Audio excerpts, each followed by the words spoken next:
Hey, what is up everyone? I am TCSK, thanks for checking out my video. Today I'm gonna show you guys an elemental fighter bindings and stone skin build. And I'm trying to build this. At first I thought it is not going to be good as I have to sacrifice a lot of good enchantment like shockwave, swirling, critical hit, committed, radiance and many more. But no, the outcome of this build is pretty awesome. You can set a blaze, thunderstrike and poison nearby enemy. Pretty cool, right? If you are looking for more ways of building your hero, make sure to check out my other video. I'll put the link at right top here and down there at the description. Alright, the first thing you need is a fighter bindings. This time we'll need a gilded one with refreshment, reduce potion cooldown time by 3 seconds after defeating a mob. Next is fire aspect, to set mob on fire for 3 seconds and deal damage over time. Next is Poison Cloud, has 30% chance to summon Poison Cloud that deals damage to nearby enemies in area for 3 seconds. And last is Thundering, has 30% chance to summon a lightning strike that damage nearby enemy. You are going to punish those monsters with elemental damage and they will suffer till death. For armor, use Wither armor. It has abilities of 35% damage reduction. You need this. 50% more soul gathered. You don't need this. And 6% lifesteal. You need lifesteal cause you don't have radiance in your fighter bindings. With potion barrier, greatly reduce damage taken by 90% for 9 seconds to protect you when you're in danger or fighting against tough enemies. And the elemental focus, fire, poison and lightning, to increase its damage by 75%. The enemy is going to get sick from this. For ranged weapon, a rare short bow is good enough. It has the highest ammo, about 160, so you don't have to worry about out of arrow. With shockwave, to cast beam of lightning, enemies who touch it will deal lightning damage. Next is cooldown shoot. Every time you attack with charge shoot, your artifact cooldown times are decreased.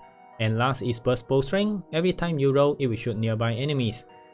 You can actually use your favorite bow, no problem for that.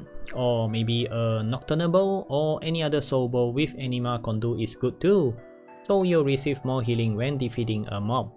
And it is better to count with burst bow strength and cooldown shoot. You need that. For artifact, you will need a death cap mushroom to increase attack speed to eliminate enemies faster. And iron hide amulet to increase your defense so you can tank slightly longer. And last is Gong of Weakening. Use it when you are fighting against tough enemy like enchanted monster, creeper, raid captain and bosses, so that you can melt them in a second with your elemental turbo punch. Alright, once you have everything, straight to the battlefield, no training is needed. Active mushroom and iron hide amulet all the time so that you can have maximum attack speed and tank longer. Active Gong of Weakening when you meet tough enemies to melt them. And use roll often to reduce the artifact cooldown time so that you can active your artifacts all the time. This is why you need burst bow string and cooldown shoot in your bow. And every time you kill a monster, the refreshment will reduce your potion cooldown time by 3 seconds. But the last blow damage must be from your weapon base damage to trigger the refreshment. Otherwise it doesn't count. Just keep on eliminate monster and don't worry about this.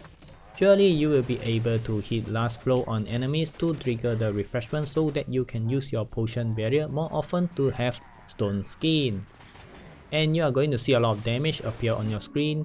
Your melee weapon base damage is 184,000, fire aspect 116,000 per second, poison cloud 145,000 per second, thundering 484,000, and also the shockwave 32,000 per second.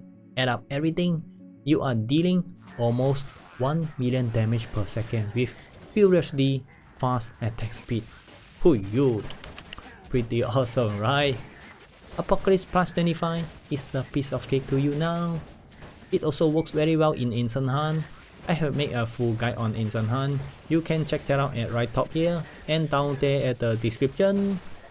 Oh yes, if you can't get a fighter bindings, it still work, okay? You just need to sacrifice either one elemental focus or refreshment. It also same for Wither armor. If can't get a gilded one, just sacrifice one elemental focus. Keep the potion barrier with 2 elemental focus, then you are still good to go. Alright guys, I hope you enjoy this elemental fighter bindings build and punish the enemies with elemental damage. If you have any question or suggestion, you can leave a comment below. You can also hit me up in my Discord community, everyone is welcome in.